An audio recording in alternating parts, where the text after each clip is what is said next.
Hello and welcome back. My name is Monique Josephine. We are in our Hillbilly Elegy series. Today is so bitter.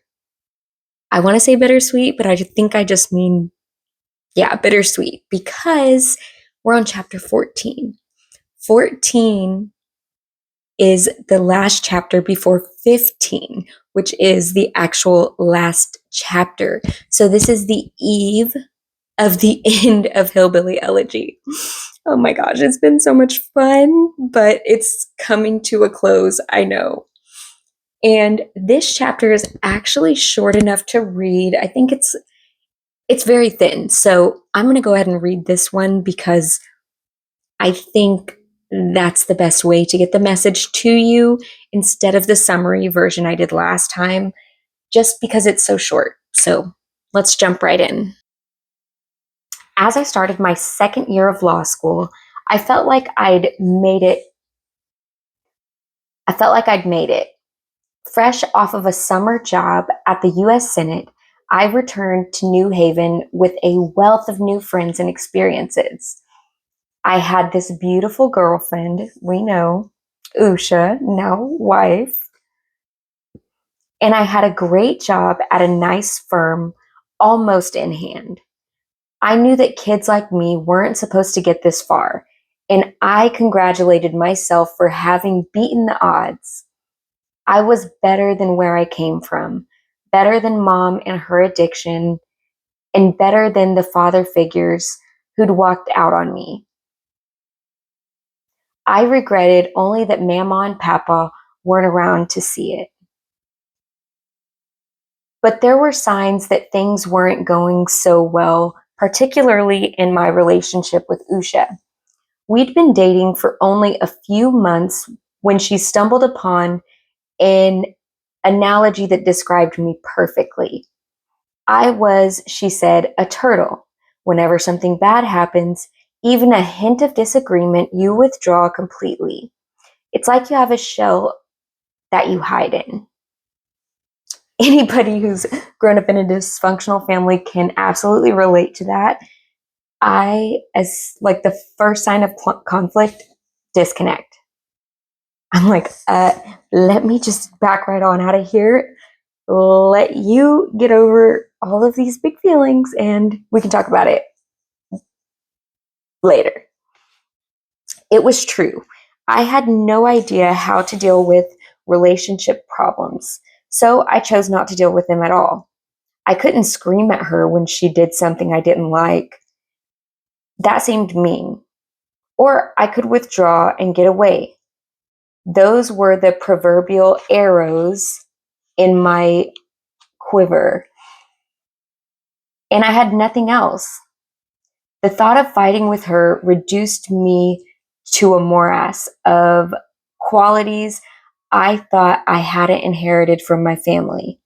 Stress, sadness, fear, anxiety, it was all there, and it was intense. So I tried to get away, but Usha wouldn't let me.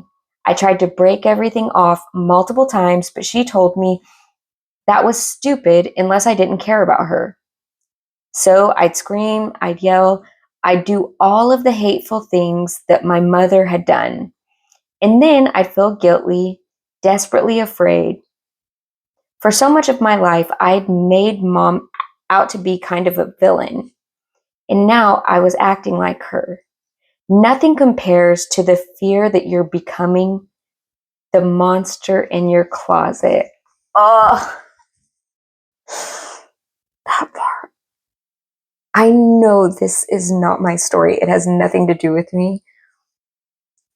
But my entire life, people have fears, heights, falling, monsters, snakes.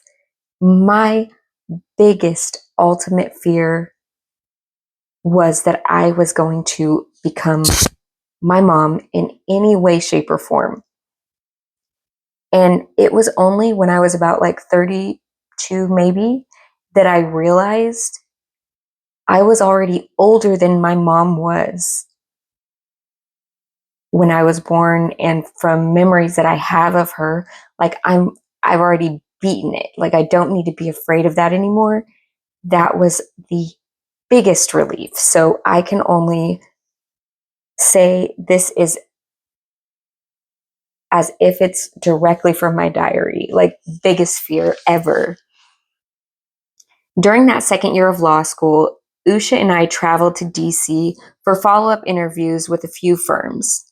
I returned to our hotel room, dejected that I had just performed poorly with one of the firms I really wanted to work for.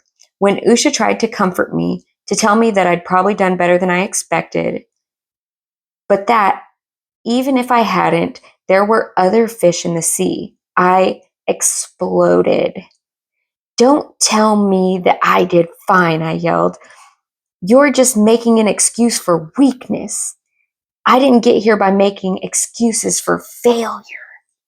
I stormed out of the room and spent the next couple of hours on the streets of DC's business district. I thought about that time Mom took me and our toy poodle to Middleton's Comfort Inn after a screaming match with Bob. We stayed there for a couple days until Mama convinced Mom that she needed to return home to face her problems like an adult. And I thought about Mom during her childhood, running out the back door with her mother and sister to avoid another night of terror with her alcoholic father. I was the third generation escaper. I was near Ford's Theater, the historic location where John Wilkes Booth shot Abraham Lincoln. About a half a block from the theater is a corner store that sells Lincoln memorabilia. In it, a large Lincoln blow-up doll with an extraordinary large grin gaze with an extraordinary large grin gaze at those walking by. I felt like this inflatable Lincoln was mocking me. Why the hell is he smiling? I thought. Lincoln was mechanically to begin with, and if any place invoked a smile, surely it wouldn't be a stone's throw away from the place where someone shot him in the head. I turned the corner, and after a few steps, I saw Usha sitting on the steps of the Ford Theater. She had run after me, worried about me being alone, and I realized then that I had a problem, that I must confront whatever it was that had for generations caused those in my family to hurt those whom they loved. I apologized profusely to Usha. I expected her to tell me to go fuck myself, that it would take days to make up for what I had done, that I was a terrible person. A sincere apology is a surrender, and when someone surrenders, you go in for the kill. But Usha wasn't interested in that. She calmly told me, though through her tears, that it was never acceptable to run away, that she was worried, and that I had to learn how to talk to her. And then she gave me a hug and told me that she accepted my apology and was glad I was okay. And that was the end of it. I swear I could go on and on about how this just matches my every experience. When I met my husband, we've been married now for 17 years, and he, we had gotten in a fight. I left.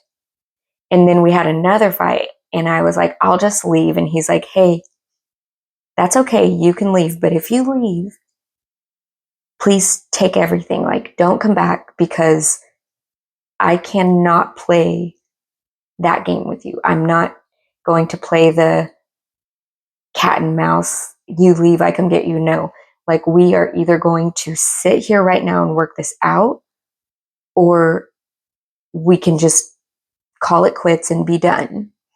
And that's one of the most impactful ways that I was able to work through that issue of mine that I didn't even realize was an issue. I just thought that that's how people dealt with things, that you just get away, wait for it to simmer down, and return. I mean, I can only count probably 19 to 20 times that my mom left my dad. So having him very firmly put the foot down, like, no, no, no, no, no, we're not doing that here.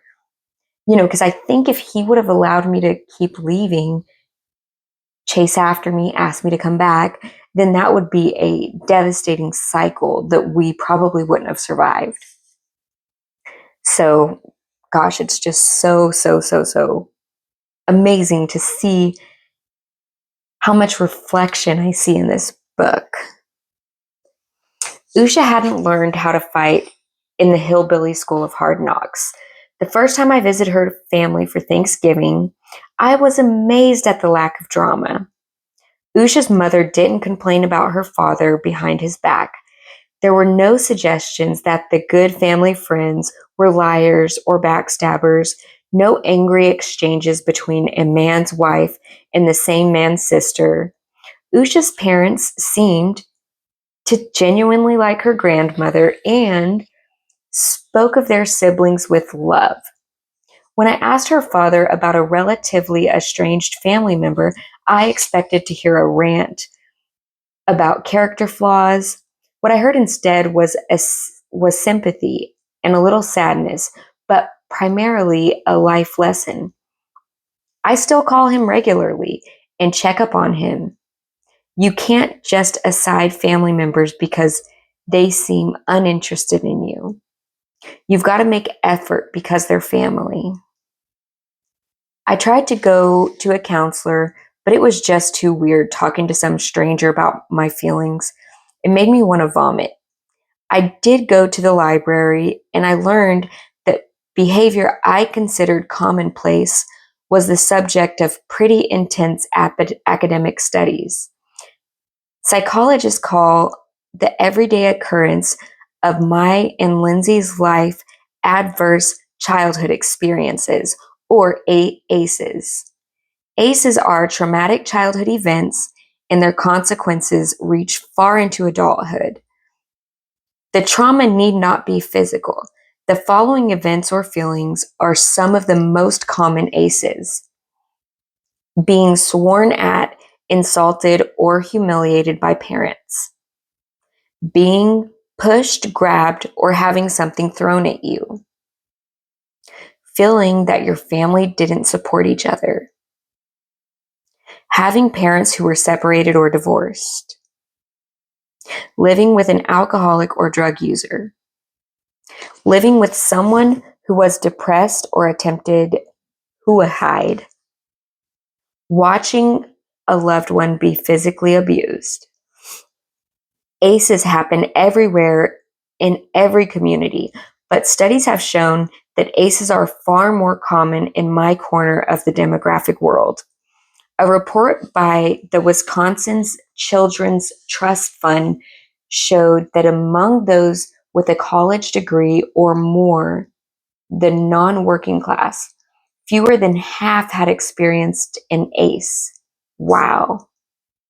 Among the working class, well over half had at least one ACE, while about 40% had multiple ACEs. This is really striking. 4 in every 10 working class people had faced multiple instances of childhood trauma. For the non-working class, that number was 29%. I gave a quiz to Aunt Wee, Uncle Dan, Lindsay, and Usha that psychologists use to measure the number of ACEs a person has faced. Aunt Wee scored a 7, higher than even Lindsay and me, who each scored a 6. Dan and Usha, the two people whose families seemed nice to the point of oddity, each scored a 0. The weird people were the ones who hadn't faced any childhood trauma. Children with multiple ACEs are more likely to struggle with anxiety and depression, to suffer from heart disease and obesity, and to contract certain types of cancers. They're also more likely to underperform in school and suffer from relationship instability as adults. Even excessive shouting can damage a kid's sense of security and contribute to mental health and behavioral issues down the road. Harvard pediatrics have studied the effects of childhood trauma has on the mind. In addition to later negative health consequences, the doctors found that constant stress can actually change the chemistry of a child's brain. Stress, after all, is triggered by a psychological reaction. It's the consequence of adrenaline and other hormones flooding our system, usually in response to some kind of stimulus. This is our classic fight or flight response that we learn about in grade school. It sometimes produces incredible feats of strength and bravery from ordinary people. It's how mothers can lift heavy objects when their children are trapped underneath, and how an unarmed elderly woman can fight off a mountain lion with her bare hands to save her husband.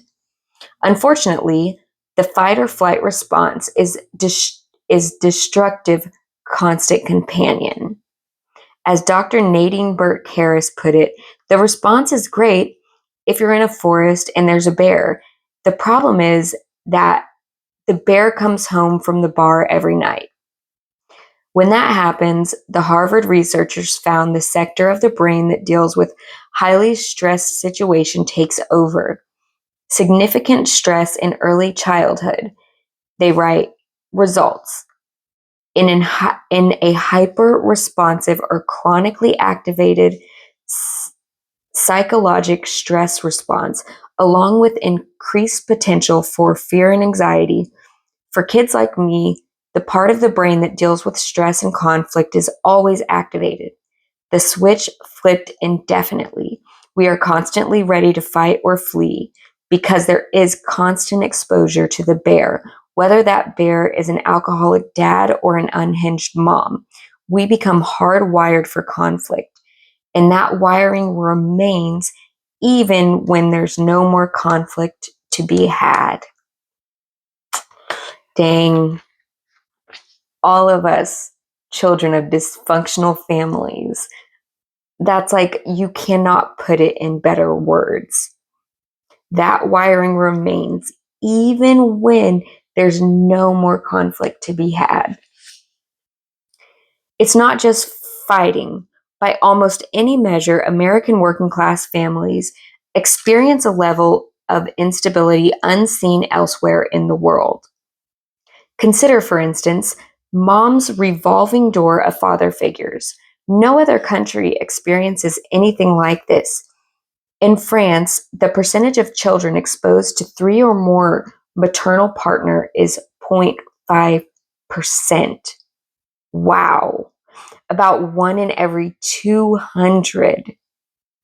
The second highest share is 2.6% in Sweden, or about 1 in 40 in the United States, the figure is a shocking 8.2%, about 1 in 12. And the figure is even higher in the working class. The most depressing part is that relationship instability, like home chaos, is a vicious cycle, as psychologists Paula Formby and Andrew Sherlin found. A growing body of literature suggests that children who experience multiple transitions in family structure may fare worse developmentally than children raised in a stable two-parent family, and perhaps even that children raised in a stable single-parent families. Wait a minute. A growing body of literature suggests that children who experience multiple transitions in family structure may fare worse developmentally than children raised in stable two-parent families, and perhaps even than children raised in stable single-parent families. For many kids, the first impulse is to escape, but people who lurch toward the exit rarely choose the right door. This is how my aunt found herself married at 16 to an abusive husband. It's how my mom, the valedictorian of her high school class, had both a baby and a divorce, but not a single college credit under her belt before her teenage years were over. Out of the frying pan and into the fire. Chaos begets chaos. Instability begets instability. Welcome to the family life for the American hillbilly. For me, understanding my past and knowing that I wasn't doomed gave me hope and fortitude to deal with the demons of my youth. And though it's cliche, the best medicine was talking about it with the people who understood. I asked Aunt Wee if she had similar relationships experience, and she answered almost reflexively, "Of course. I was always ready for a battle with Dan," she told me. "Sometimes I'd even brace myself for a big argument, like physically put myself in a fighting position before he stopped speaking." I was shocked. Aunt Wee and Dan have the most successful marriage I've ever seen. Even after 20 years, they interact like they started dating last year. Her marriage got even better, she said, only after she realized that she didn't have to be on guard all the time. Lindsay told me the same. When I fought with Kevin, I'd insult him and tell him to do what I knew he wanted to do anyway, leave. He'd always ask me, "What's wrong with you? Why do you fight with me like I'm your enemy?" The answer is that in our home, it was often difficult to tell friends from foe. 16 years later, though, Lindsay is still married. I thought a lot about myself and the emotional triggers I'd learned over 18 years of living at home. I realized that I mistrusted apologies, as they were often used to convince you to lower your guard. It was an "I'm sorry" that convinced me to take that careful car ride with Mom more than a decade earlier, and I began to understand why I used words as weapons. That's what everyone around me did. I did it to survive. Disagreements were war, and you played to win the game. I didn't unlearn these lessons overnight. I continue to struggle with conflict, to fight the statistical odds that sometimes seem to bear down on me. Sometimes it's easier knowing that the statistics suggest I should be in jail or fathering my fourth illegitimate child. And sometimes it's harder. Conflict and family breakdowns seem like the destiny I can't possibly escape. In my worst moments, I convince myself that there is no exit, and no matter how much I fight old demons, they are as much an inheritance as my blue eyes and brown hair. That sad fact that I couldn't do it without Usha. The sad fact is that I couldn't do it without Usha. Even at my best, I'm delayed explosion. I can be diffused, but only with skill and precision. It's not just that I've learned to control myself, but that Usha has learned how to manage me. Put two of me in the same home, and you'd have a positively radioactive situation. It's no surprise that every single person in my family who has built a successful home, Aunt Wee, Lindsay, my cousin Gail, married someone from outside our culture. The realization shattered the narrative I told about my life. In my own head, I was better than my past. I was strong. I left town as soon as I could. I served my country in the Marines, excelled at Ohio State, and made it to the country's top law school. I had no demons, no character flaws, no problems. But that just wasn't true.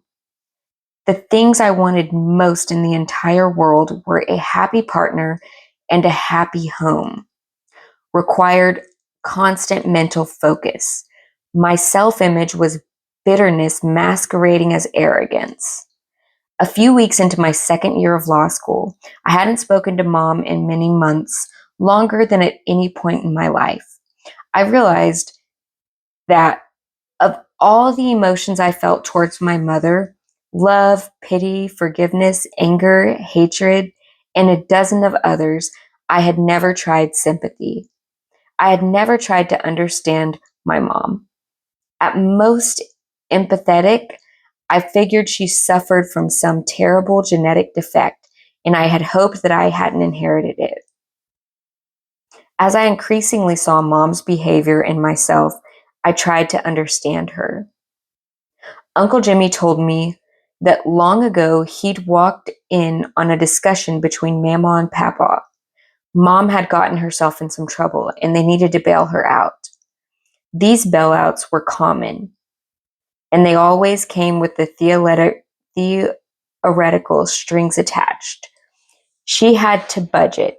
They'd tell her, and they'd put her on some arbitrary plan they'd designed themselves.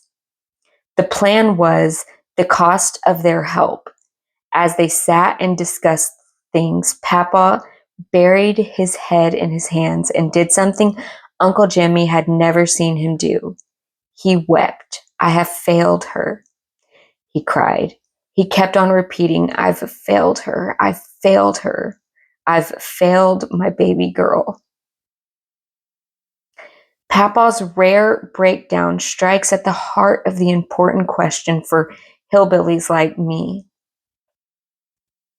How much of our lives, good and bad, should we credit to our personal decisions? And how much is just the inheritance of our culture, our families, and our parents who have failed their children? How much is mom's life her own fault? Where does the blame stop and the sympathy begin? All of us have opinions.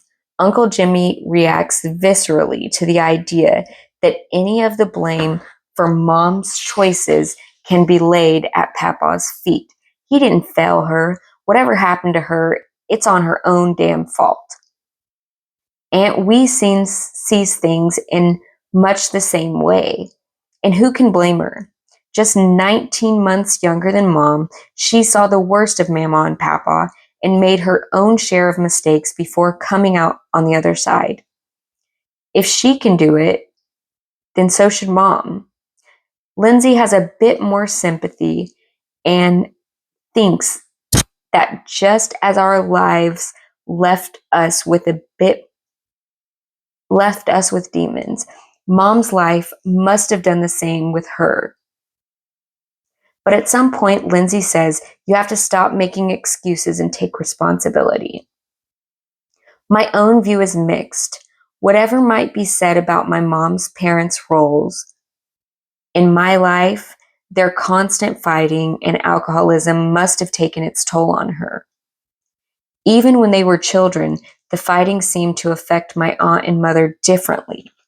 While Aunt Wee would plead with her parents to calm down or provoke her father in order to take the heat off of her mother, Mom would hide, run away, or collapse on the floor with her hands over her ears. She didn't handle it well. She didn't handle it as well as her brother and sister. In some ways, Mom is the Vance child who lost the game of statistics. If anything, my family is probably lucky that only one of them lost that game. Wow. So again, one more off rant. I am one of 6, right? And I have a sister that's 4 years older than me. Her name is Kyra. She is schizophrenic. She's paranoid schizophrenic. She has, a combination of mental issues. And she has my entire life.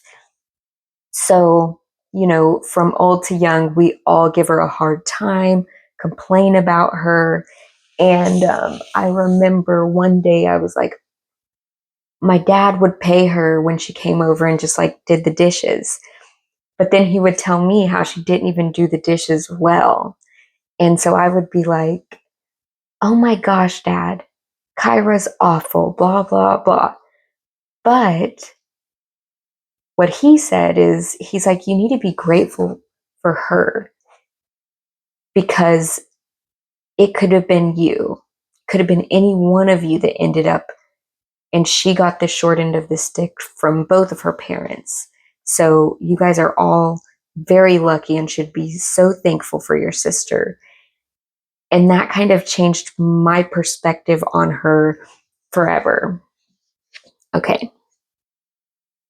What I do know is that Mom is no villain. She loves Lindsay and me. She tried desperately to be a good mother. Sometimes she succeeded, sometimes she didn't. She tried to find happiness in love and work, but she listened too much to the wrong voice in her head. But Mom deserves much of the blame.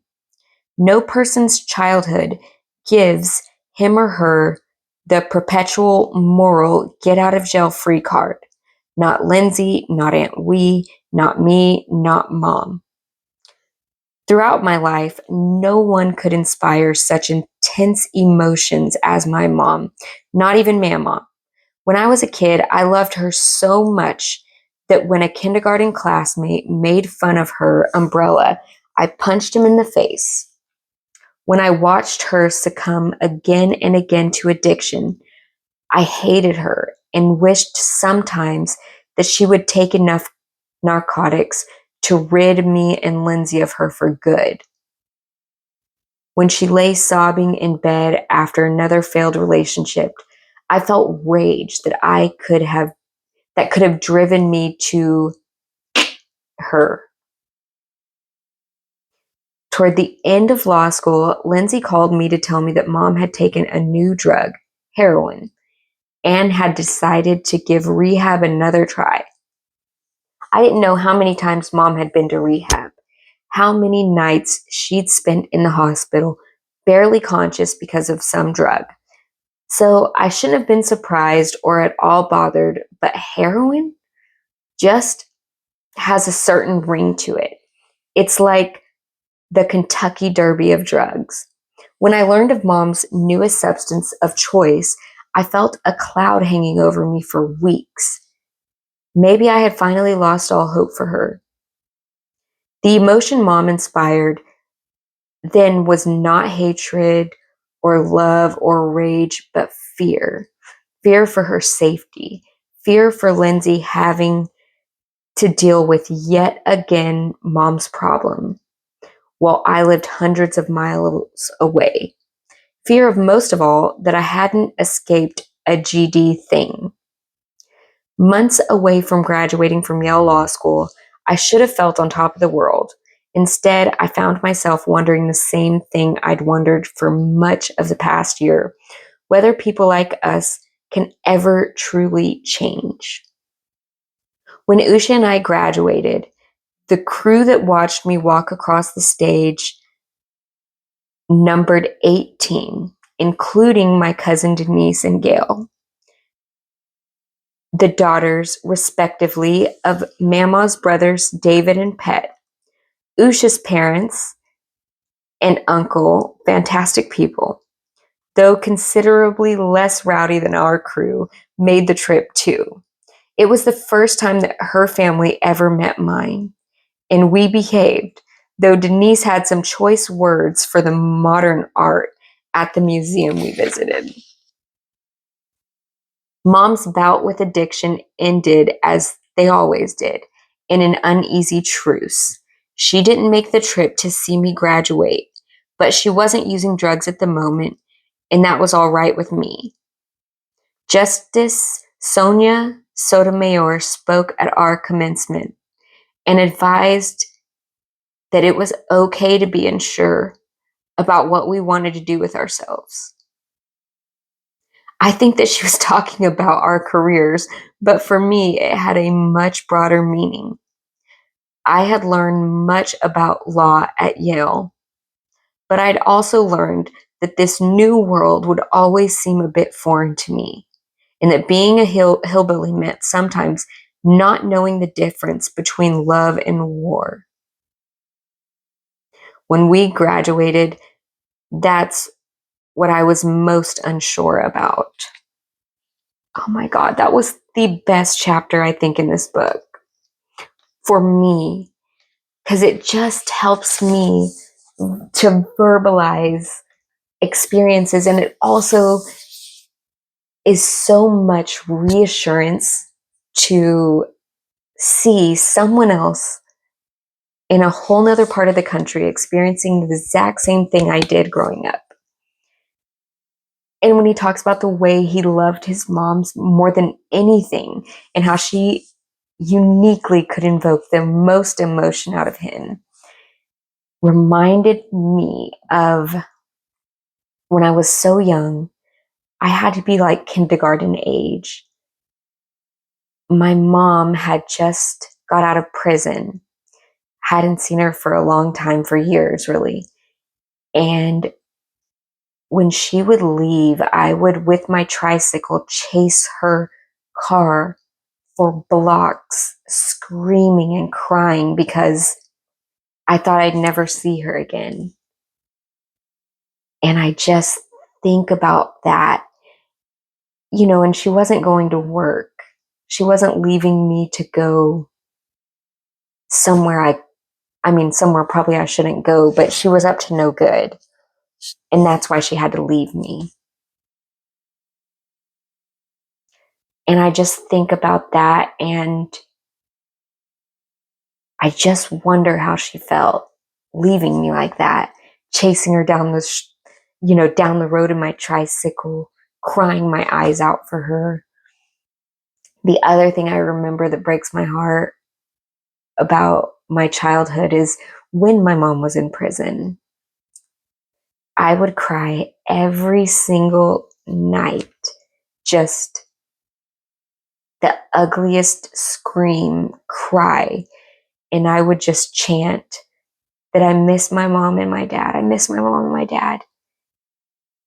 And my dad would just rock me like this. And he'd be like, I'm right here, baby. I'm right here, baby. And I'd be like, but I miss my mama and my dad.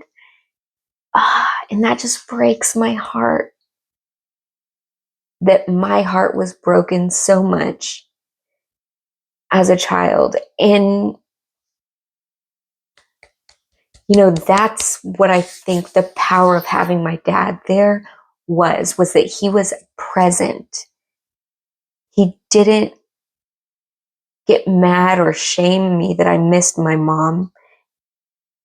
He just was there with me, telling me, I'm here for you. I know your mom is not. That's out of our control, but I'm right here. And that's one of the most powerful memories I have of my dad. And it's like one of the worst memories I have about missing my mom, but it's one of the best memories I have about my dad, because he would literally come in from his room with his robe and just comfort me as long as it took for me to fall asleep. They don't make him like him anymore. Well, this concludes chapter 14. Again, like always, thank you so much for the time that you've spent here. I know that your time is valuable, and I honestly appreciate, even if it was just a minute, thank you for spending it with me. I hope that this close to your week is great, and I will see you again soon for the very last chapter of Hillbilly Elegy. And after that, we can talk about what comes next. All right. Have a good one. Ciao.